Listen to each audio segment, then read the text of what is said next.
কারবালা ইমাম হুসাইনের শহীদের পরে ইমাম হুসাইনের কাফেলার উপর যে জুলুম নির্যাতন হয়েছে, যেটা ইতিহাসের মধ্যে এই রকম জুলুম নির্যাতন আর কখনো আমরা পাই নাই, যেটার সামান্য কিঞ্চিত আপনাদেরকে আমি তুলে ধরার চেষ্টা করব। আল্লাহ পাক রব্বুল আলামিন আখিলে বাইতে রাসূলের সাদগায়ে আমাদের সকলকে কবুল আর মঞ্জুর করুক। একটু দরুদ শরীফ পড়েন। সালাতুন ইয়া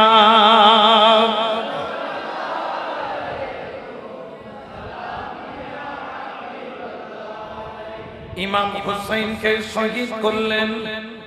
শহীদ করার পরে কারবালার ময়দানের মধ্যে আওলাদে রাসূল খানদানে মুস্তাফার লাশ মুবারক কারবালার ময়দানে পড়ে রইলেন। আমার ইমামে হুসাইন সিজদার মধ্যে মাওলায়ে হাকিকির দিদারের উদ্দেশ্যে শাহাদাতের শরবত পান করে রওনা দিলেন। উচ্চ আওয়াজে বলেন সুবহানাল্লাহ। আমার মাওলা হুসাইন, আমার ইমামে হুসাইন কারবালার ময়দানে শহীদ হয়ে প্রমাণ করে দিলেন, যারা ইমাম হুসাইনকে শহীদ করলো তারা হলো ফিরকায়ে বাতিলা। তাদের দাড়িও আছে, তাদের টুপিও আছে, তাদের পাগড়িও আছে, তাদের মধ্যে আলহাজও আছে, মুফাসসিরও আছে, মুহাদ্দিসও আছে, মুফতিও আছে। মুহাদ্দিস, মুফতি, মুফাসসির, হাফেজে কোরআন মিলিয়ে কমপক্ষে 10,000 ছিল। সবাই মুফতি, মুফাসসির, মুহাদ্দিস হলো যারা আওলাদে রাসূলের গর্দানের উপর ছুরি চালায়।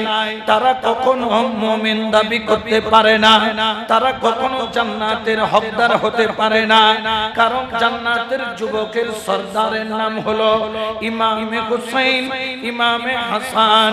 আর জান্নাতের টিকিট বিতরণ করবেন আমার মাওলা আলী। এই জন্য কিয়ামতের ময়দানে দুশমনে আখলে বাইত তারা জান্নাতে যাওয়ার কোনো সুযোগ নাই, সুযোগ নাই। তারা শুধু হুসাইনে পাককে শহীদ করলেন তা নয়, ইমামে হুসাইনকে শহীদ করার পরে তারা উল্লাস, আনন্দ, উৎসাহ, উদ্দীপনা প্রকাশ করলেন। কারবালার ময়দানের মধ্যে তারা আনন্দের মিছিল বের করলেন।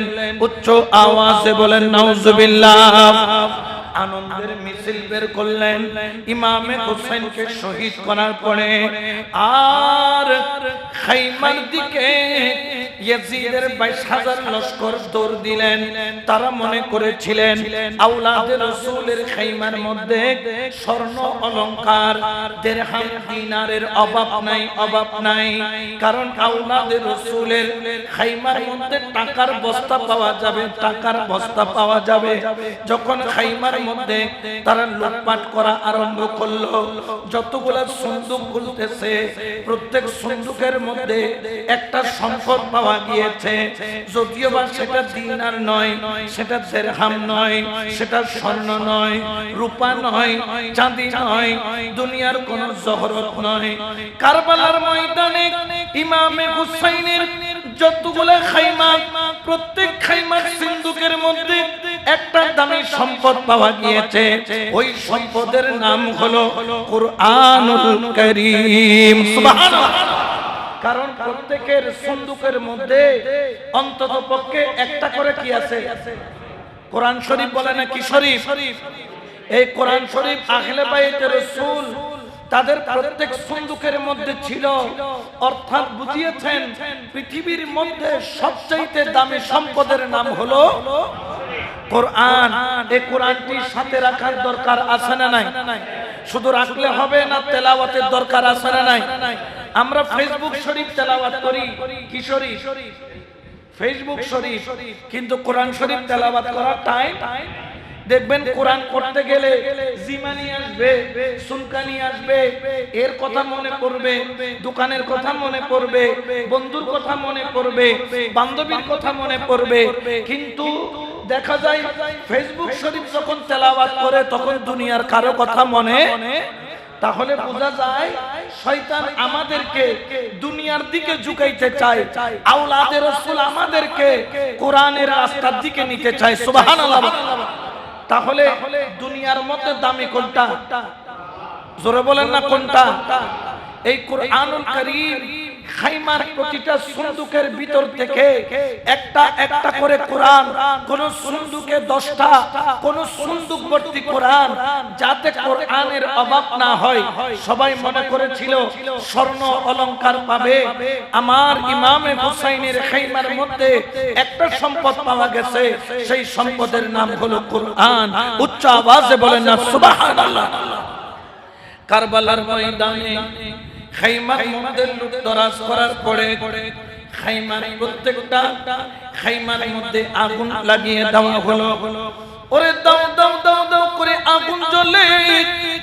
আওলাদে রাসূলের মহিলারা যারা কখনো বেপরদা হয় নাই, যারা কখনো পরপুরুষের সামনে যায় নাই, যাদেরকে কখনো চন্দ্র সূর্য পর্যন্ত দেখে নাই, ওই আওলাদে রাসূলের ঘরের মহিলারা খাইমা থেকে দৌড় দিয়ে বের হওয়ার আরম্ভ হলো। কারণ খাইমার মধ্যে আগুন জ্বলে, আগুন জ্বলে, আগুন জ্বলে। খাইমার মধ্যে আগুনের তাপের কারণে কেউ খাইমার মধ্যে থাকতে পারে না। এই হযরত জয়নব রাদিয়াল্লাহু তাআলা আনহা তিনি বললেন, তসবিহ যেরকম 33টা করে 99টা দানা একটা সুতার মধ্যে যেরকম গাঁথা থাকে, আমরা সবাই একে অপরের সাথে সেইভাবে ছিলাম। যদি তসবির কোনো একটা সুতা ছিঁড়ে যায়, সমস্ত তসবির দানাগুলা ছিটে যায়। যখন খাইমার মধ্যে আগুন লাগা আরম্ভ হলো, খাইমার মধ্যে যখন দাও দাও করে আগুন জ্বলে, আওলাদে রাসূলের মহিলারা তসবির দানার মতো ছিটিয়ে পড়ল। এক একজন এক এক দিকে চলে গেল। কোন কোন ছোট বাচ্চা খাইমার মধ্যে আগুনের মধ্যে জ্বলে পুড়ে শাহাদাতের শরবত পান করলেন। শুধু তাই নয়, আওলাদে রাসূলের যারা মহিলা ছিল তারা পর্দা করেছিল, তাদের মাথার ওড়না টেনে টেনে নেওয়া হলো, তাদেরকে বেপরদা করা হলো। আওলাদে রাসূলের উপর এমন জুলুম তারিখের কিতাবের মধ্যে পাওয়া যায়। আওলাদে রাসূলের মাথার যখন ওড়নাকে টানা হচ্ছিল, ওনারা ওনাদের চুল মুবারক গুলাকে সামনে এনে দিলেন। যেহেতু পর্দা নাই, মাথার মধ্যে দেওয়ার মতো কাপড় নাই, চুল মুবারক গুলাকে সামনের মধ্যে ঝুঁকিয়ে দিলেন, যাতে ওনাদের চেহারা ইয়েজিদি মুনাফিকরা না দেখে। আওলাদে রাসূলের ঘরের মহিলারা এত দুঃখ কষ্টের মধ্যে থেকেও বেপরদা হয় নাই, বেপরদা হয় নাই, বেপরদা হয় নাই। বড় করে বলেন সুবহানাল্লাহ। কিন্তু আমাদের এখানে কি এজিদিকে আক্রমণ করছে? কিন্তু আমাদের ঘরের মেয়েরা পর্দা নাকি বেপরদা? বাজার করতে গেলে জামাই যাবে না যাবে হন, ঘরের বউ কি করেন? বাজার ঘরের। এটা কি স্বামীর জন্য সম্মান না অপমান? জোরে বলেন না, সম্মান না অপমান? আজকালকার মার্কেটে বিবি থাকে আগে, জামাই থাকে লাগে দিবে যেন বউর 1 নম্বর বার্গো। বউর কি বার্গো বুঝো না? উদো কি টানি বেলাই, গাট্টি টানি বেলাই, এরকম আছে না নাই? এটা কখনো শরীয়ত এটাকে কখনো আপনার সাপোর্ট করে না। শরীয়ত কখনো এটাকে বৈধতা দেয় না। কারণ আপনার ঘরের মহিলা, সেটা আপনার মা হতে পারে, বোন হতে পারে, বিবি হতে পারে, এরা হলো ঘরের ইজ্জত। এটাকে বেপরদা করলে মনে করিয়েন না যে তিনি গুনাহগার হচ্ছে, ওনার সাথে আপনি নিজেও কি হচ্ছেন? গুনাহগার হচ্ছেন, ঠিক কিনা? এই জন্য আওলাদে রাসূল খাইমার মধ্যে নবীর বংশের মহিলারা তারা শিক্ষা দিলেন পর্দার গুরুত্ব কি। যখন খাইমার মধ্য থেকে বের হলো, ওনাদের মাথার কাপড়গুলা টেনে টেনে ওনাদের চেহারাকে বেনকাব করা হলো। ওনারা ওনাদের চুলগুলাকে সামনে এনে পর্দা করার চেষ্টা করছিলেন, আর উম্মতে মুহাম্মদীকে শিক্ষা দিচ্ছেন, ও মুসলমান নারীরা, তোমরা কখনো বেপরদা হইও। এরপরে আওলাদে রাসূলের খাইমার মধ্যে মহিলাদেরকে বেপরদা মাথার ওড়না টেনে নিলেন। শুধু তাই নয়, আওলাদে রাসূলের মহিলাদের গলার মধ্যে যাদের গলার মধ্যে স্বর্ণ, কানের দুল রয়েছে, গলার চেন রয়েছে, অলংকার রয়েছে, সেগুলো তারা লুটপাট করা আরম্ভ করলো। যার মধ্যে আমার হযরত সকিনা, আমার ইমাম হুসাইন বড় মহব্বত করে কানের দুইটা বালি বানিয়ে দিয়েছিলেন। কানের মধ্যে দুইটা স্বর্ণের বালি। সকিনাকে ইয়াজিদ ডাক দিয়ে বলে, তোমার স্বর্ণের বালিগুলা দাও। উনি ছোট মানুষ, 4 বছরের মহিলা, 4 বছরের বাচ্চা। ওই স্বর্ণের বালি খোলার মতো এখনো তার বুঝ জ্ঞান আসে নাই। চেষ্টা করে কিন্তু খুলতে পারে না। ইয়াজিদের একজন দেরি করলো না। ইমামে হুসাইনের 4 বছরের কন্যা হযরত সকিনা রাদিয়াল্লাহু তাআলা আনহা ওনার কানের বালি ধরে এমন ভাবে টান মারলেন, টান দেওয়ার সাথে সাথে হযরত সকিনার 2 কানের লতি ছিঁড়ে টুকরা হয়ে গেল। জজ্জর জজ্জর করে রক্ত পড়া আরম্ভ হলো। আমার হযরত সকিনা রাদিয়াল্লাহু তাআলা আনহা চোখের পানি ছেড়ে কান্না করা আরম্ভ করলেন। 2 হাত দিয়ে কানের লতি ধরে রেখেছেন আর কান্না করে করে ডাক দিয়ে বলেন, ইয়া রাসূলুল্লাহ, ইয়া হাবিবাল্লাহ, আজকে তোমার আওলাদের উপর জুলুম নির্যাতন করা হচ্ছে। ইয়া রাসূলুল্লাহ, উনজুর আমাদের দিকে তাকাও, উনজুর হালানা, আমাদের হাল দেখো। ইয়া রাসূলুল্লাহ, আমাদের উপর জুলুম করতেছে। আপনি নবীর উম্মত, আপনি নবীর উম্মত। এই বলে কান্না করা আরম্ভ করলো। ইয়াজিদরা লুটতরাজ করার পরে আওলাদের রাসূলের লাশ মুবারক গুলাকে এক জায়গায় জমা করা আরম্ভ করলো। লাশ গোনা যখন আরম্ভ করলো, লাশ গুনতে গুনতে তারা সেখানে পাইলো 71টা লাশ পাওয়া যায়। 72 নাম্বার লাশটা পাওয়া যায় না। 71টা লাশ সারিবদ্ধ করে রাখা হলো, কিন্তু আরেকটা লাশ খুঁজে পাওয়া যায় না। ওই লাশের নাম হলো হযরত আলী আসগর রাদিয়াল্লাহু তাআলা, 6 মাসের বাচ্চা ইমাম হুসাইনের কলিজার টুকরা আলী আসগরের লাশ। এই লাশ যখন খুঁজে পায় না, ইয়াজিদিরা খোঁজা আরম্ভ করলো। আমর ইবনে সাদ সীমার খুলি নির্দেশ দিলেন, এই ইয়াজিদিরা এই লাশটা খুঁজে তাড়াতাড়ি বের করো, কোথায় আছে কোথায়। কারণ ইমাম হুসাইন আলী আসগরকে বড় মহব্বত করতেন। ইমাম হুসাইন নিজের হাতে একটা লাশ দাফন করেছিলেন। ওই লাশের নাম হলো হযরত আলী আসগর রাদিয়াল্লাহু তাআলা আনহুর লাশ। সুবহানাল্লাহ বলেন। হযরত আলী আসগরের লাশ যখন পাওয়া যায় না, ইয়াজিদিরা খোঁজা আরম্ভ করলো। দেখে লাশ কোথাও নাই। আমর ইবনে সাদ নির্দেশ দিলেন, এই আমার সৈন্যরা, তোমরা তোমাদের বল্লমকে মাটির মধ্যে মারো।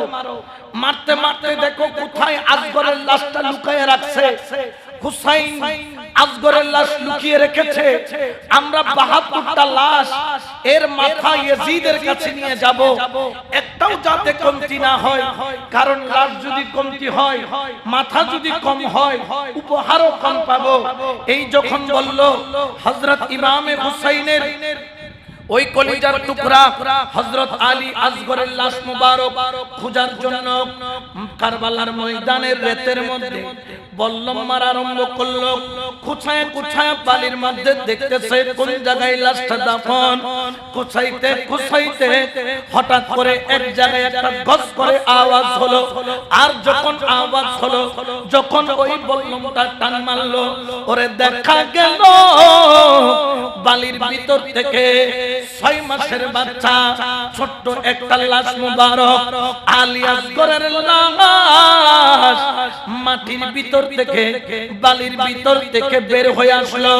হযরত আলী আসগর রাদিয়াল্লাহু তাআলা আনহুর লাশ মুবারক বল্লমের আগার মধ্যে উঠে চলে আসলো। খাইমার মধ্যে কান্নার রোল পড়ে গেল। হযরত জয়নব কাঁদে, উম্মে রুবাব কাঁদে, খাইমার মহিলারা কাঁদে। ওরে 6 মাসের বাচ্চার লাশের সাথে এরকম কেমনে জুলুম হয়, এমন কিভাবে নির্যাতন হয়, এই রকম জুলুম কিভাবে হতে পারে। ওই লাশটাকেও তারা বের করলো। করলো, বের করার পরে খাইমার মধ্যে 72টা লাশ কারবালার জমিনের মধ্যে জমা হয়ে আছে।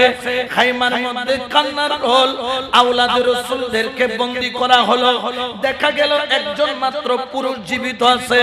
হযরত ইমাম জয়নুল আবেদিন ইয়াজিদিরা চেয়েছিল জয়নুল আবেদিনকে শেষ করে দেওয়ার জন্য, কিন্তু হযরত জয়নুল আবেদিনকে কলিজার সাথে বাজাইয়া, সিনার সাথে বাজাইয়া ইয়াজিদিদের থেকে একে একে বাঁচানো আরম্ভ করলো। বলল, আগে জয়নুল আবেদিনকে শহীদ করার আগে আমি জয়নবকে শহীদ করতে হবে। আমি মাওলা আলীর কন্যা জয়নবের গায়ে যতক্ষণ রক্তের বিন্দু আছে, আমার ভাইয়ের নিশানি, একমাত্র নিশানি ইমাম জয়নুল আবেদিনের উপর আমি জয়নব একটা ফুলের টোকাও পড়তে দেব না। সুবহানাল্লাহ। ওরে ইয়াজিদিরা, যার মধ্যে ওই ইয়াজিদি কাতারের মধ্যে, যার মধ্যে হযরত হুর রাদিয়াল্লাহু তাআলা, আমি যে বলেছিলাম যিনি ইয়াজিদি কাফেলা থেকে হুসাইনের কাফেলায় এসেছিল, ওনার বিবি কিন্তু ইয়াজিদি কাফেলায় ছিল। উনি বিকেল বেলা এক মশক পানি আনলেন আওলাদের রাসূলকে দেওয়ার জন্য। আমার বিবি জয়নবের হাতে এক মশক পানি এনে বললেন, ও জয়নব রাদিয়াল্লাহু তাআলা আনহা, আমি হযরত হুরের বিবি, আমি ফুরাত নদী থেকে এক মশক পানি আনলাম আপনাদের জন্য। ওই পানি যখন সামনে দিল, আমার জয়নবের চোখের পানি পড়া আরম্ভ হলো। এই পানি কেউ পান করতে পারে নাই। এখন সেই পানি আমাদের সামনে হযরত জয়নব উম্মে রুবাবকে দিলেন। উম্মে রুবাব পানি পান করলেন না। আরবের মধ্যে একটা রীতি আছে, যদি আগে পানি পান করতে হয়, খাইমার মধ্যে যে সবচেয়ে ছোট তাকে আগে পানি দেওয়া হয়। এটা হলো আরবের নীতি। উম্মে রুবাব পানির মশকটা নিয়ে হযরত সকিনার সামনে নিলেন, হযরত সকিনাকে দিলেন, দিয়ে বললেন, মা সকিনা, সবচাইতে ছোট হচ্ছ তুমি, তুমি এই পানি পান করো। হযরত সকিনা পানির মশকটা হাতের মধ্যে নিয়া সোজা দৌড় মারলেন কারবালার ময়দানের দিকে। বললেন, আম্মা জান, সবচাইতে ছোট আমি নই, আমার ছোট ভাই আলী আসগর পানির পিপাসায় বেহুশ হয়ে গিয়েছিল। আমার ভাই আলী আসগর কারবালার ময়দানে 72টা লাশের মধ্যে পড়ে রয়েছে। এই পানি যদি পান করতে হয়, আগে আমার কলিজার টুকরা ভাই আলী আসগর পান করবে। পানিটা নিয়া হযরত আলী আসগরের লাশ মুবারক খুঁজতেছে, দেখে চিপার মধ্যে দুই লাশের মাঝখানে আলী আসগরের লাশ দেখা যায়। সেখান থেকে ভাইকে টেনে বের করলেন, কোলের মধ্যে নিলেন। নেওয়ার পরে আলী আসগরের মুখের মধ্যে প্রথম পানির ঢুকটা দিয়া বললেন, ও আমার কলিজার টুকরা ভাই, আরবের মধ্যে রীতি হলো সবচাইতে ছোট যিনি সে আগে পানি পান করবে। আসগর, আমার বয়স 4, তোমার বয়স 6 মাস, সবচাইতে ছোট হলা তুমি আসগর, আগে পানি পান করবা তুমি, তারপর আমি সকিনা করব। ওরে মুখের মধ্যে যখন পানি দেয়, ওই পানি মুখের মধ্য দিয়ে ঢুকে ওরে কলিজার বড় বরাবর যেখানে তীরের আঘাত লাগছিল, বল্লমের আঘাত লাগছিল, দেখে ওই ছিদ্র দিয়ে লাল লাল হয়ে পানিগুলা বের হয়ে যায়। ডাক দিয়া বলে, ফুপ্পি জান জয়নব, উম্মে রুবাব আম্মা জান, দেখো দেখো দেখো দেখো, আমার ভাই আলী আসগরকে আমি পানি পান করাচ্ছি। আমার ভাই আলী আসগর পানি পান করতেছে না, পানিগুলা বের হয়ে যাচ্ছে বল্লমের সাদা দিয়ে। ও আম্মা জান, যে পানি আমার ছোট ভাই আসগর পান করতেছে না, ওই পানি আমি সকিনা কোনদিন পান করব না। সুবহানাল্লাহ বলেন। আওলাদের রাসূলের খাইমার মধ্যে কান্নার রোল পড়ে গেল। সবার চোখ দিয়া পানি পড়ে, হাউমাউ করে কান্না করা আরম্ভ করে। চোখের পানি যখন ঝরে ইয়াজিদিদের মধ্যে সবার মধ্যে হইচই মেচে গেল। ৭২টা লাশ কারবালার ময়দানে। শুধু তাই নয়, এই কারবালার ময়দানের মধ্যে ৭২টা লাশ মুবারকের উপর ইয়াজিদিরা তাদের ২২,০০০ ঘোড়াকে তৈরি করে দিল, যাতে ইমামে হুসাইনের খাইমার মধ্যে একটা লাশও আস্ত না থাকে। উচ্চ আওয়াজে বলেন নাউজুবিল্লাহ। আগে ৭২ জনের মাথা যেগুলো আলাদা হয় নাই সেগুলো আলাদা করলো। ৭২টা লাশ এক লাইনের মধ্যে বিছালো। ২২,০০০ ঘোড়া এক লাইনের মধ্যে দাঁড় করালো। দাঁড় করায়া বলে, এই ইয়াজিদিরা তোমরা তৈরি হও, কিছুক্ষণ পরে হুসাইনের লাশ মুবারকের উপর দিয়ে ঘোড়া চালানো হবে।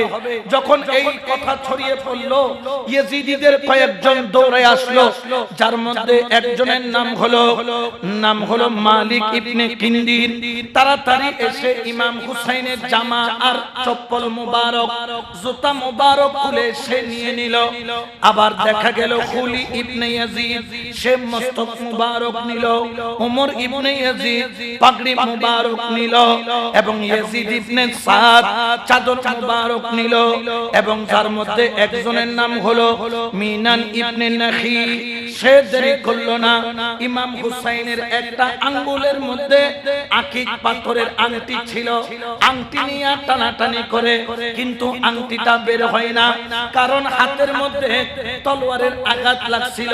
গোস্তের ভিতরে আংটিটা ঢুকে গেছে, গোস্তের ভিতরে ঢুকে গেছে, এত জোরে টানে আংটিটা বের হয় না।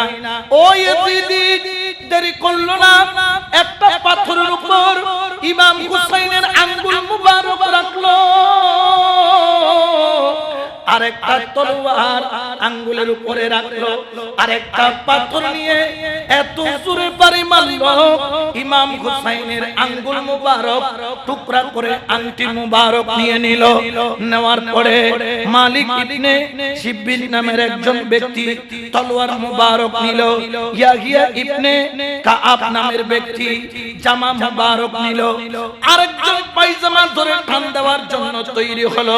গায়েব থেকে আওয়াজ আসলো, খবরদার খবরদার, আওলাদে রাসূলের সতর মুবারক বেপরদা করবি না, যদি বেপরদা করিস এখনই খোদার গজব এই জমিনের মধ্যে পড়বে। সবাই ভয়ে চলে গেল। ৭২টা লাশ মুবারক কারবালার ময়দানে লাইন করে সাজালো। তারিখে আসির, তারিখে বাগদাদ সহ আরো অনেক কিতাবের মধ্যে আছে ২২,০০০ ঘোড়া যখন আওলাদে রাসূলের শরীরের উপর চালিয়ে দেওয়া হলো। আপনারা জানেন ঘোড়ার পায়ের নিচে লোহার নাল লাগানো হয়। কিসের নাল? লোহার নাল ঘোড়ার পায়ের নিচে লাগায়। যখন ঘোড়ার পায়ের নিচে লোহার নাল লাগায় তখন পাগুলা এত শক্ত হয়, ঘোড়ার পা যেগুলার বাড়িতে মানুষ পর্যন্ত মারা যায়। ওরে যখন ২২,০০০ ঘোড়া আওলাদে রাসূলের শরীরের উপর চালিয়ে দেওয়া হলো, ওরে তারিখের কিতাবের মধ্যে বলে ইমাম হুসাইনের শরীরের একটা হাড্ডি মটমট করে ভাঙা আরম্ভ করলো। আওলাদে রাসূলের শরীর মুবারকের গোশত মুবারক গুলা থেতলায়া যায়। তারিখের কিতাবের মধ্যে পাওয়া যায় ইমাম হুসাইনের গায়ের গোশত কারবালার ময়দানে ৩ মাইল দূরে পর্যন্ত পাওয়া গেছে, ৩ মাইল দূরে পর্যন্ত পাওয়া গেছে। ঘোড়ার পায়ের বাড়ির সাথে সাথে গোশত মুবারক গুলা ছিঁড়ে কারবালার ময়দানে ছড়িয়ে পড়ল, শরীরটাকে থেতলা করে ফেলল। ২২,০০০ ঘোড়া চালাইয়া আওলাদে রাসূলের উপর নির্মম জুলুম করা হলো। ইয়াজিদ বাহিনী এত জুলুম করার পরে তাদের লাশগুলাকে দাফন করলো, কিন্তু আওলাদে রাসূলের একটা লাশ মুবারক তারা দাফন করে নাই। নাউজুবিল্লাহ বলেন না। কুফার বাজারের মধ্যে ঘোরানো হলো আওলাদে রাসূলকে বেইজ্জতি করার জন্য। বাজারে বাজারে ঘুরাইয়া যখন ইবনে জিয়াদের কাছে নেওয়া হলো, ইবনে জিয়াদের কাছে হুসাইনের সর মুবারক নেওয়া হলো। ইবনে জিয়াদ হুসাইনের সর মুবারকের দিকে তাকাইয়া তার নাপাক লাঠি দিয়া গুতা মারা আরম্ভ করলো। দেখতেছে ইমাম হুসাইনের সর মুবারকের কি হালত। কারণ ইমাম হুসাইনের সর মুবারক দেখে মনে হয় এখনো যেন জিন্দা, এখনো যেন জিন্দা। বড় করে বলুন সুবহানাল্লাহ। তখন প্রায় 4 দিন পার হয়ে গেছে। ইমাম হুসাইনের একটা রক্তের বিন্দু পর্যন্ত তখনো কালো হয় নাই, লাল রয়ে গেছে। ইমাম হুসাইনের জবান নড়তেছে আর আল্লাহর কোরআন তেলাওয়াত করতেছে। বড় করে বল সুবহানাল্লাহ। ইনি হচ্ছেন আওলাদে রাসূল, খানদানে মুস্তাফা। যখন এই অবস্থা হযরত যায়েদ ইবনে আরকাম, যিনি সাহাবী রাসূল, যিনি দেখলেন যে আওলাদে রাসূলের ঠোঁট মুবারকে ইয়াজিদ লাঠি দিয়ে গুছাইতেছে, ওই মুহূর্তের মধ্যে যায়েদ ইবনে আরকাম আর সহ্য করতে পারল না। দাঁড়িয়ে বললেন, এই ইবনে জিয়াদ, এই ইবনে জিয়াদ মারজানার ছেলে ইবনে জিয়াদ, খবরদার তোর ওই নাপাক লাঠি আওলাদে রাসূলের ঠোঁট মুবারকে লাগাবি না। তোর লাঠির নিচে নাপাক, ওই লাঠি হুসাইনের ঠোঁট মুবারকে লাগাবি না। বললেন কেন? হযরত যায়েদ ইবনে আরকাম চোখের পানি ছেড়ে বলেন, ও ইবনে জিয়াদ, এই ঠোঁটের মধ্যে আমি একবার নয়, দুইবার নয়, বারবার দেখেছি আমার দয়াল নবীর নিজ ঠোঁট মুবারকে চুমা দিতে। এই ঠোঁটের মধ্যে তোর নাপাক লাঠি দিয়ে আঘাত করবি না, কারণ এই ঠোঁটের মধ্যে যিনি চুমা দিতেন তিনি হলেন রাহমাতাল লিল। এই ঠোঁটের মধ্যে তোর নাপাক লাঠি লাগাবি না। যায়েদ ইবনে আরকামের উপর জুলুম করা হলো। সেখান থেকে ৭২ জনের লাশ সহ খাইমার যত মহিলা ছিল সকলকে সিরিয়ার দামেস্কের দিকে পাঠানো হলো। 1 মাসের পথ, 1 মাসের পথ, 1 মাসের পথ রাস্তা দিয়ে হাইটা যায়। 1 মাস পর্যন্ত যদি বল্লমের আগায় একটা লাশ ঝুলে থাকে, আপনাদের কাছে জানতে চাই ওই লাশের আর আস্ত থাকবে, লাশটা গলে পচে দুর্গন্ধ বের হবে। কিন্তু দেখা গেল ইমাম হুসাইনের দাফন হয়েছে মস্তক মুবারকের কেউ কেউ বলছেন 2-2.5 মাস পরে।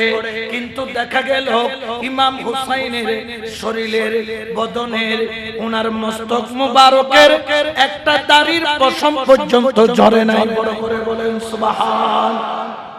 আওলাদে রাসূল খানদানে মুস্তাফার সর মুবারক সহ যখন নিয়ে যাওয়া হচ্ছিল দামেস্কের দিকে, ইয়াজিদের দরবার বলবো না, দরবার শব্দটা দাম অনেক।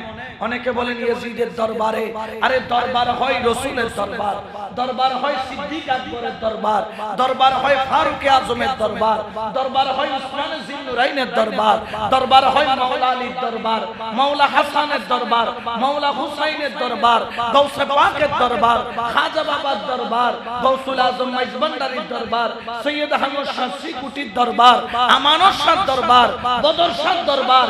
ইয়াজিদেরটা কখনো দরবার হতে পারে?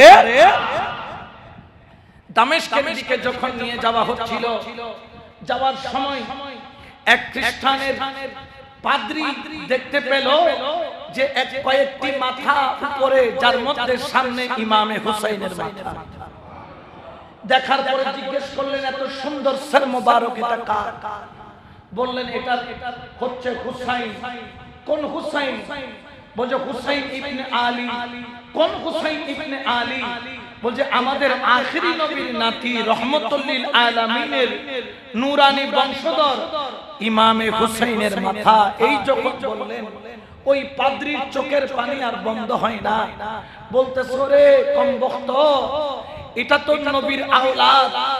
আমার কাছে আমাদেরকে মানুষ সম্মান করে, আমরা হযরত ঈসা আলাইহিস সালামের উম্মতের পাদ্রী, আমাদেরকে মানুষ সম্মান করে পাদ্রী হওয়ার কারণে, আর তোমরা আওলাদে রাসূলকে এই অবস্থা করেছো। আচ্ছা যাই হোক, এই আওলাদে রাসূলের মাথা মোবারক আমি পাদ্রী একদিনের জন্য, এক রাতের জন্য চাই, বিনিময়ে তোমাদেরকে 10,000 স্বর্ণের মুদ্রা দিব। কয় হাজার? ওরা টাকার লোক, কারণ এখন তো ডলার দিলে কি ফলটায়, কলার ফলটায়, কি ফলটায়। ওই দিন দেখলাম যে ত্রাণ দিতেছে, কি দিতেছে, একজন মানুষ ওই ব্যক্তির হাতে 2,000 টাকা দিচ্ছে। কয় হাজার? 2,000। ক্যামেরার সামনে, টিভির সামনে, মানুষের সামনে 1000 টাকা হবে এর তুলনা মারি দিয়ে দেখা যায় জাগার গোড়া। কারণ এর ডলার দেখলে কি ফলটায়, রিয়াল দেখলে কি ফলটায়, এ দেখতেছ না যে এটা ভিডিও হচ্ছে, এটা তার মাথায় টাকার নেশা, এত নেশা। বড় বড় দরবেশকেও দেখলাম এই নেশার মধ্যে পড়ে বরবাদ হতে, মানে জীবন লুকে ফেলে। হায় হায় হায় হায়। ইমামে হুসাইনের মাথা মুবারক এক রাত্রে রাখার জন্য 10,000 স্বর্ণের মুদ্রা দেওয়ার কথা শুনে সবাই লোভে পড়ে গেল। বললেন এক রাত রাখবা। ওই ব্যক্তি যেখানে তাদের ঈসা পয়গম্বরের মূর্তি বানিয়ে রেখেছিল, ইসলামে মূর্তির কোনো জায়গা, ওইখানে ইমাম হুসাইনের মাথা মুবারক রাইখা আতর খুশবু লাগাইয়া ওই সর মুবারকের দিকে সারা রাত তাকিয়ে রইলেন। দেখতেছেন রাত যখন গভীর হলো, ইমাম হুসাইনের ঠোঁট মুবারক নড়তেছে, আর যখন ঠোঁট মুবারক নড়ে, দাঁত মুবারকের ফাঁক দিয়ে যেন নূরের আলো বের হচ্ছে, নূরের আলো বের হচ্ছে। বড় করে বলেন সুবহানাল্লাহ। ওরে ওই পাদ্রী বুঝতে পারলো এই সর মুবারক মরা নয়, এই সর মুবারক মরা নয়, এই সর মুবারক জিন্দা। যাইয়া ইমামে হুসাইনের কদমের সামনে গেলেন। ও আওলাদ রাসূল, আপনার ঠোঁট মুবারক নড়তেছে। নজর করে দেখলো আরবি ভাষায় তেলাওয়াতে কোরআন চলতেছে। ডাক দিয়া বলেন, মাওলা হুসাইন, আমার কিচ্ছু দরকার নাই, আমি খ্রিস্টানের পাদ্রী, আপনি হুসাইনের কাছে একটা আবদার রাখতে চাই। আমার একটা অন্তরের মধ্যে ইচ্ছা জেগেছে। ইচ্ছা কি? ওগো মাওলা হুসাইন, আমি আপনার নূরানি জবানে কলমা পড়তে চাই, কলমা পড়তে চাই। আচ্ছা, আমাদের মরা মানুষ, কাটা মাথা কখনো কথা বলতে পারে? ইমাম হুসাইনের সর মুবারক তখনও, ইমাম হুসাইনের সর মুবারক তখনও মানুষদেরকে কলমার দাওয়াত দিতেছে শাহাদাতের পরেও। বড় করে বল সুবহানাল্লাহ। খ্রিস্টানের রাহিব যিনি ছিলেন, তার দিকে তাকাইয়া মাওলা হুসাইনের জবান থেকে বের হলো, আশহাদু আল্লা ইলাহা ইল্লাল্লাহু ওয়া আশহাদু আন্না মুহাম্মাদান রাসূলুল্লাহ সাল্লাল্লাহু আলাইহি ওয়াসাল্লাম। এই বলার দেরি ওই খ্রিস্টানের রাহিব, ওই খ্রিস্টানের পাদ্রী একে আমার হুসাইনের জবানে কলমা পড়ে মুসলমান হয়ে গেল। সকাল বেলার মাথা দেয় না, ইয়াজিদিরা ওই রাহিবকে শহীদ করে দিল, কারণ মুসলমান হয়েছে। আওলাদ রাসূলের মাথার দিবে না, তাকে শহীদ করে মাথাটা দামেস্কে নেওয়া হলো। আওলাদ রাসূলের সর মুবারক সহ, ইমাম জৈনুল আবেদিন সহ আওলাদ রাসূলের মহিলাদেরকে 4 দিন পর্যন্ত দামেস্কের দরজায়, অর্থাৎ আগের যুগে শহরকে চারিদিক দিয়ে দেওয়াল দিয়ে ঘিরে রাখতো। ঢোকার জন্য কয়েকটা রাস্তা থাকতো যাতে শত্রুরা ঢুকতে না পারে। এই জন্য দামেস্কের দরজায় 4 দিন পর্যন্ত দাঁড় করাইয়া রাখছে। কয়দিন? 4 দিন আওলাদ রাসূলকে দাঁড় করাইয়া পুরা দামেস্কের সংবাদ দিয়ে দিলেন, এই দামেস্কবাসী, আজকে বাগী অর্থাৎ ইসলামের শত্রুর মাথা আসতেছে, তোমরা আজকে নতুন কাপড় পরো, পুরা এলাকাকে সাজিয়ে ফেলো। নাউজুবিল্লাহ বলেন না। পুরা এলাকা সাজাইয়া ইয়াজিদ নতুন পোশাক পরেছে। সেই দিন আনন্দ উদ্দীপনা নিয়ে এসে বসেছে। আওলাদ রাসূলের সর মুবারক যাচ্ছে। তারা তো জানে না এখন তো ইন্টারনেটের যুগ, তখন তো এগুলা ছিল না। আওলাদ রাসূলকে কেউ গালি দেয়, কেউ থু মারে, কেউ পাথর মারে, কেউ পানি মারে, কেউ গরম পানি মারে। আওলাদ রাসূল কাঁদতেছেন। বিবি জয়নব কাঁদা কাঁদা ডাক দেন, আই মুস্তাফা, তোমার আওলাদকে বেইজ্জতি করা হচ্ছে, তুমি কি দেখতেছো না?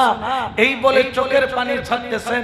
হঠাৎ করে ওইখান থেকে একজন, উপর থেকে একজন মহিলা তাড়াতাড়ি দৌড়ে এসে আওলাদের রাসূলের প্রত্যেকের মাথার উপর একটা একটা করে ওড়না দিলেন। বড় করে বলো সুবহানাল্লাহ। বললেন তুমি আমাদের করোনা দিলে কেন? আমাদেরকে কি চিনো? বলে না, চিনি না। আমি শুনেছি আপনারা বাগী, এই জন্য আপনাদের কন্যা দিয়েছি। তা নয়, আমি ছোটবেলায় মা ফাতেমার কানিজ ছিলাম, খাদেমা ছিলাম, মা ফাতেমার খেদমত করতাম। আমি ছোটবেলায় মা ফাতেমাকে যখন আমি সিরিয়াতে চলে আসি, বললাম মা আমাকে একটা ওসিয়ত করো যেটা আমি পালন করব। বলতেছেন মা ফাতেমা বলেছিলেন, ও আমার কানিজ, তুমি যখন কোন বিপদগ্রস্ত ব্যক্তিকে দেখবা, যদি কোন বেপরদা মহিলা দেখো, তুমি তাদের মাথার মধ্যে কাপড় দিও। এই কথা যখন শুনলো মা ফাতেমার কথা যখন শুনলো, হযরত জয়নবের চোখের পানি জর্জর করে পড়ল। তখন জিজ্ঞেস করলেন তুমি কখন ছিলা? বলে আমি তখন ছোট ছিলাম। ওই সময় মা ফাতেমার কোলের মধ্যে ইমামে হাসানে মুস্তাফা ছিল। আমি পরে শুনেছি ইমাম হুসাইন নামের আরেকটা সন্তান হয়েছে, জয়নব নামের একজন মেয়ে হয়েছে। আমার খুব ইচ্ছা ইমামে হুসাইনকে একবারের জন্য দেখা, জয়নবকে একবারের জন্য দেখা। বিবি জয়নব চোখের পানি ছাইরা বলে, ও সিরিয়ার নারী, তোমার মনের আশা আল্লাহ কবুল করেছে।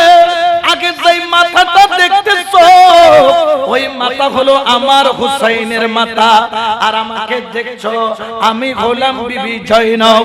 এই কথা বলার পরে ওই মহিলা কান্নায় ভেঙে পড়লেন। হায় হায়, আমরা যাদেরকে ইসলামের শত্রু মনে করলাম, আমাদেরকে বলা হলো, এখন দেখতে পাচ্ছি ওনারা তো আওলাদে রাসূল, আওলাদে রাসূল। সুবহানাল্লাহ। এরপরে ইয়াজিদের সামনে নেওয়া হলো। ইয়াজিদের সামনে নেওয়ার পরে ইয়াজিদ, এখানে অনেক লম্বা ঘটনা। ইয়াজিদ দেখতে পেলেন যে আহলে বায়াতের যারা মহিলারা, ছোট ছোট বাচ্চা, এক পা জমিনে রাখে, এক পা উপরে রাখে, এক পা উপরে রাখে, এক পা জমিনে রাখে। ইয়াজিদ জিজ্ঞেস করলো, এ সকিনা, এরকম করছো কেন? হযরত সকিনা কেঁদে বললেন, ওই ইয়াজিদিরা, তোমার সৈন্যরা আমাদের পাগুলাকে এত টাইট করে বেঁধেছে, এত টাইট করে বেঁধেছে, এক পা লাগাইলে জমিনের সাথে আরেক পা লাগানো যায় না, আরেক পা লাগাইলে এক পা লাগানো যায় না, এমন ভাবে টাইট করে বাঁধা হয়েছে। এই বলে চোখের পানি ছাড়লেন। বিবি জয়নব শেখানো হযরত জয়নুল আবেদিনকে বাঁচানোর জন্য অনেক চেষ্টা করলেন এবং তিনি সফল হলেন। সুবহানাল্লাহ বলেন না? তখন ইয়াজিদ সেখানে ইমাম হুসাইনের সর মুবারককে দেখতেছে, সেও মতো লাঠি দিয়ে পিটাইতেছে। কারণ সে চিন্তা করতেছে প্রায় 1 মাস পার হয়ে গেল, এই মাথা এখনো তাজা কেন? লাঠি দিয়ে কোথায়? ফিজ্জা নামের একজন হাবশী মহিলা ছিল। ওই হাবশী মহিলা দাঁড়িয়ে বললেন, এই ইয়াজিদ, তোর এই লাঠি দিয়ে আওলাদে রাসূলকে স্পর্শ করবি না।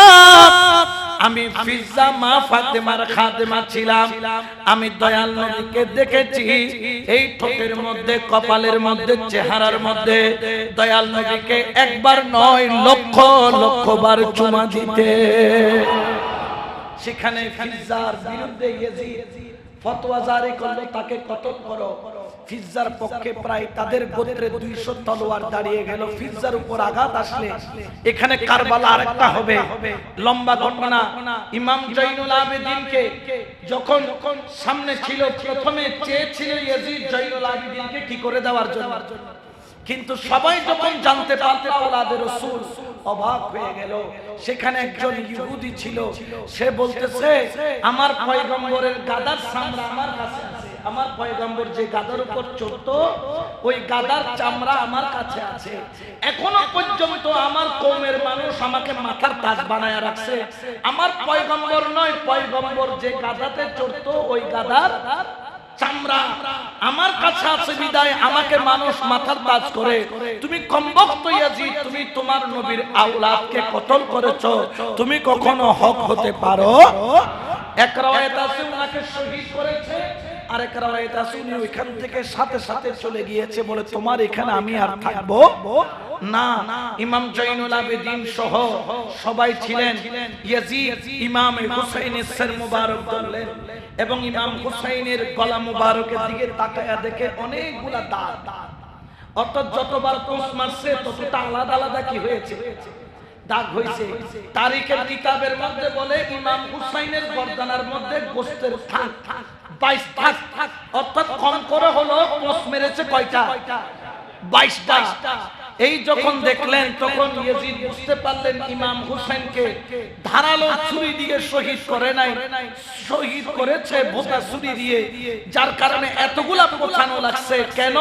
যাতে হুসাইন কি পায়, কষ্ট পায়। দেখেন তারা শহীদ করতেও কত চিন্তা, বুতা ছুরি দিয়ে শহীদ করতেছে যাতে কষ্ট পায়। ইয়াজিদ বললেন হুসাইনকে শহীদ করেছে কে? তখন একজন দাঁড়িয়ে বলেন আমি করেছি। বলে তাকে বুতা ছুরি দিয়ে কেন করেছো? গোশতের থাকগুলা বলতেছে তুমি ওকে অনেকগুলা পোঁছ দিয়েছো। ওই ইয়াজিদ বললেন অসুবিধা নাই, আপনি চাইলে এখন ঠিক করে দিব। ধারালো ছুরি বের করে ইমাম হুসাইনের গর্দানার নিচের গোশতগুলা কাটা কাটা, গোশত যেগুলা থাক থাক হয়ে আছে সেগুলাতে আবার ছুরি মারা আরম্ভ করলো, গোশতগুলা ছাঁটা আরম্ভ করলো। বলেন ইয়াজিদ দেখেন এখন ঠিক আছে কিনা? ইয়াজিদ বলতেছে ঠিক আছে। সঙ্গে সঙ্গে ইয়াজিদ বললেন আজকে আমি আমার পূর্বপুরুষ বদরের ময়দানের মধ্যে এই হুসাইনের আব্বা আলী আমার পূর্বপুরুষকে শহীদ করে, পূর্বপুরুষকে কতল করেছিল। আজকে আমি বদরের ময়দানের বদলা নিলাম। তারিখের কিতাবের মধ্যে বলেন এই কথা ইয়াজিদ বলার দেরি সমস্ত মুফতি کرام এক হয়ে গেল।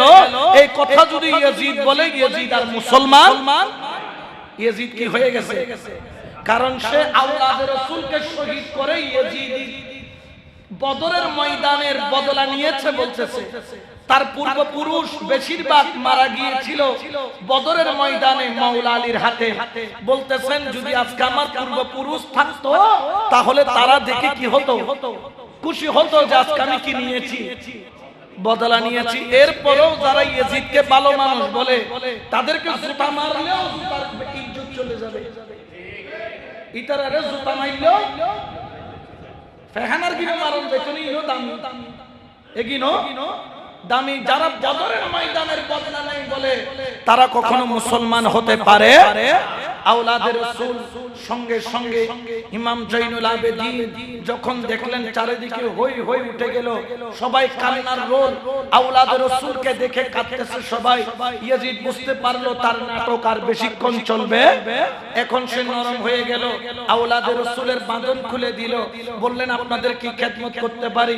ও আর কিছু করার দরকার নাই, যদি চাও এক নাম্বার হলো আমাদেরকে নিরাপদে আমাদেরকে কারবালা হয়ে মদিনায় যেতে দাও।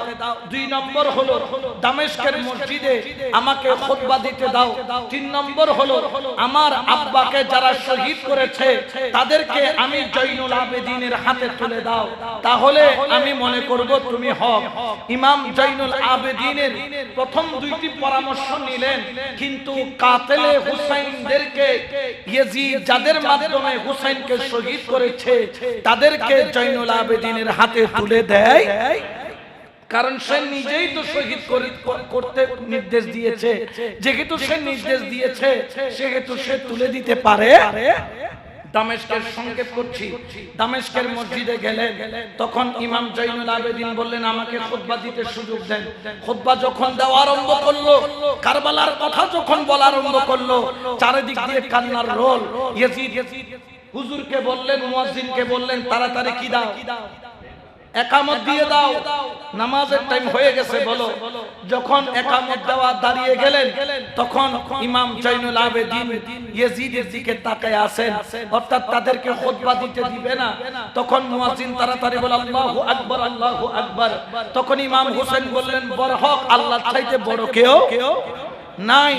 আশহাদু আল্লা ইলাহা ইল্লাল্লাহ, আশহাদু আল্লা ইলাহা ইল্লাল্লাহ। তখন ইমাম জয়নুল আবেদিন বললেন হ্যাঁ, আমরা কিছুদিন আগে কারবালার ময়দানে এই কলমায়ে শাহাদাতের হক আদায় করেছি আমাদের রক্ত দিয়ে। যখন বললেন আশহাদু আন্না মুহাম্মাদার রাসূলুল্লাহ, আশহাদু আন্না মুহাম্মাদার রাসূলুল্লাহ, তখন ইমাম জয়নুল আবেদিন ইয়াজিদের দিকে তাকায়া বলেন এ ইয়াজিদ দেখ, মেহরাব মিম্বার যদিও বা তুই ইমামতি করবি, কিন্তু এই নামাজের ইমামতির আগে যে ইকামত হচ্ছে, সেই ইকামতে তোর নানার নাম নয়, আমার নানার নাম হচ্ছে সুবহানাল্লাহ। সেখানে তোর নানার নাম নয়, আমার নানা জানের নাম হচ্ছে সুবহানাল্লাহ। ইমাম জাইনুল আবেদিনের কথা শুনে সবাই অবাক। সেখান থেকে দামেস্ক থেকে পরবর্তীতে এই কাফেলা, কেউ কেউ বলছেন কারবালায় এসে দাফন কাফন শেষ করে মদিনায় গেছেন, কেউ কেউ বলছে সোজা গেছেন। এগুলা নিয়ে লম্বা আরো আলোচনা রয়েছে, আমি আর আলোচনার দিকে যাব না। কিন্তু ইয়াজিদ এখানে শেষ নয়। ইয়াজিদ এখান থেকে এই 3 বছর 4 মাস হায়াত পেয়েছে খেলাফতের, এই আপনার মুলকিয়তের এই সময়। সে 3 বছর 4 মাসে 1 বছরে ইমাম হুসাইনকে শহীদ করেছে। পরের বছর মদিনায় আক্রমণ করে সাহাবী রাসূল সহ তাবিঈ সহ 10,000 রাসূলের বাগানের আশিককে শহীদ করে 3 দিন পর্যন্ত মদিনাকে হালাল করেছে। অর্থাৎ ইয়াজিদিরা বলেছে যে আমি ইয়াজিদ 3 দিন পর্যন্ত আমার সৈন্যদেরকে অনুমতি দিলাম, তোমরা যার ঘরের মেয়ে পাও জিনা করতে পারবে, কোনো বাধা নেই। এটা কখনো মুসলমান হতে পারে যে এই নির্দেশ দেয় সে মুসলমান দাবি করতে পারে? শুধু তাই নয়, 3 দিন পর্যন্ত মসজিদের নববীর আযান বন্ধ, নামাজ বন্ধ, ইকামত বন্ধ, দুকা বন্ধ। আপনাদের মেহরাবে এই আমি দাঁড়াই, এখানে যদি একটা মুসল্লিও দাঁড়ায়, গাত ধরে কি করে তুমি মেহরাবে কেন দাঁড়াচ্ছ? আপনি জানেন এই ইয়াজিদি বাহিনী মদিনা মুনাওয়ারার নবীর মেহরাব, যেখানে নবী খুতবা দিয়েছেন, যেখানে সিদ্দিক আকবর, ফারুক আযম, উসমান জিন্নুরাইন, মাওলা আলী, ইমামে হাসান, ইমামে হুসাইন খুতবা দিয়েছেন, সেই মেহরাবের সাথে তার ঘোড়া গাদা উট বেঁধে মসজিদের নববীর মেহরাবে পায়খানা নিস্তার করেছিল। এ কখনো মুসলমান হতে পারে? এরপর ওয়াকিয়ায়ে হাররা, মক্কা শরীফ আক্রমণ করেছে। মক্কা শরীফ আক্রমণ করেছে মানজালিক, মানে কামান, পাথরের উপর তেল লাগিয়ে আগুন জ্বালিয়ে কামান থেকে গোলা মেরেছে। খানায়ে কাবার দেওয়াল কি করে ফেলেছে? ভেঙে ফেলেছে। শুধু তাই নয়, ইব্রাহিম আলাইহিস সালাম জি ইসমাইলকে জবে দেওয়ার সময় যেই বকরি জবে হয়েছিল, ওই বকরির মাথা এবং শিং মুবারক খানায়ে কাবার দেওয়ালে ছিল। ওগুলা সহ জ্বলে সারকার হয়ে খানায়ে কাবার এক সাইডের দেওয়াল পর্যন্ত এই ইয়াজিদ ভেঙে ফেলেছে। একটু জোরে বলবেন না নাউজুবিল্লাহ। শুধু তাই নয়, আপনারা এখন যারা হজ করেছেন দেখবেন হাজরে আসওয়াদ যেটুকু আছে এটা 2 টুকরা। কয় টুকরা? এটা 2 টুকরা কেমনে হয়েছে? এই ইয়াজিদ বাহিনী আক্রমণে হাজরে আসওয়াদ টুকরা হয়ে গেছে। তাহলে যে খানায়ে কাবাকেও ছাড়ে নাই, যে রাসূলের মসজিদের নববীকেও ছাড়ে নাই, আওলাদের রাসূলকেও ছাড়ে নাই, তোমরা তার দালালি করো, তাকে রহমাতুল্লাহ আলাইহি বলো, রাদিয়াল্লাহু তাআলা বলো, তোমাদের কপালে জুতার বাড়ি, তোমাদের উপরও লানত, তোমাদের ইয়াজিদ বাপের উপরও লানত। এই ইয়াজিদ মরেছে কিভাবে? যখন মক্কা আক্রমণ করেছে, ওদিক থেকে খবর আসছে ইয়াজিদ দুনিয়াতে নাই। কেমনে মারা গেছে জানেন? ইয়াজিদ নেশা করত, মদ খাইতো, শিকার করত। শিকার করতে গিয়ে দেখে একটা খ্রিস্টান মহিলা পছন্দ হয়েছে, তাকে জেনার প্রস্তাব দিল। যখন জেনার প্রস্তাব দিল, বললেন তুমি কে? বলে আমি শামের বাদশা। ওই খ্রিস্টান মহিলা হলো, সে জানতো ইয়াজিদ ইমাম হুসাইনকে শহীদ করেছে, শামের বাদশা। তোমার নাম কি? বলে আমার নাম ইয়াজিদ। ওই মহিলা বললেন তোরা জিয়ে ভাই, তোরা জিয়ে ভাই, মুসলমানরা যে কাজ করতে পারে না আমি করব সে কাজ। তখন ইয়াজিদকে দাওয়াত দিল, আগামী কালকে আসবা, আমার সাথে দেখা করতে হলে জঙ্গল বাড়িতে। ইয়াজিদ সৈন্যদেরকে বললেন কেউ আমাকে পিছনে আসবে না, আমি একটা কাজে যাচ্ছি। ওই জঙ্গলের একটা পুরাতন বাড়িতে গেল। যখন ওই মহিলার সাথে জিনা করতে যাচ্ছে, তখন ওই মহিলা বিষাক্ত ছুরি ইয়াজিদের পিঠের উপর বসিয়ে দিয়েছে। 4 দিন পর্যন্ত বের হয় না, মরা পড়ে আছে। ইয়াজিদিরা মনে করলো আমাদের নেতা তো এরকম 1 সপ্তাহ 2 সপ্তাহ এরকম থেকে যায় মেয়ে নিয়ে, এটা কোনো নতুন বিষয় নয়। 7 দিন পরে 1 সপ্তাহ পরে যখন দেখলো, দেখে ইয়াজিদের পেট ফেটে দুর্গন্ধ পোকা বের হচ্ছে, তাকে সেখানেই গেড়ে দিয়েছে। নাউজুবিল্লাহ বলেন। সেখানে তার কোনো জানাজাও হয় না। আরেক রাওয়ায়াত আছে ইয়াজিদের একটা মদ খেতে খেতে ভিতরে লিভার পচে গেছে, তার লিভার পচে এমন হয়েছে, এটা হচ্ছে দ্বিতীয় রাওয়ায়াত, এমন হয়েছে যে সে পানি খাইতে পারতো না, পানির পিপাসায় কাতর হয়ে যেত। পানি যখন খাইতো মনে হইতো যেন পেটের মধ্যে কি মারতেছে, সুই মারতেছে। পানি খাইলেও জ্বালা। সবাই বলতে আওলাদ রাসূলকে পানি দেয় নাই, এই জন্য সে পানি খাইয়াও কষ্ট পাইছে, আবার পানি না খাইয়াও এইভাবে তার মওত হয়েছে। আল্লাহ এইসব ইয়াজিদ থেকে আমাদেরকে হেফাজত করুক।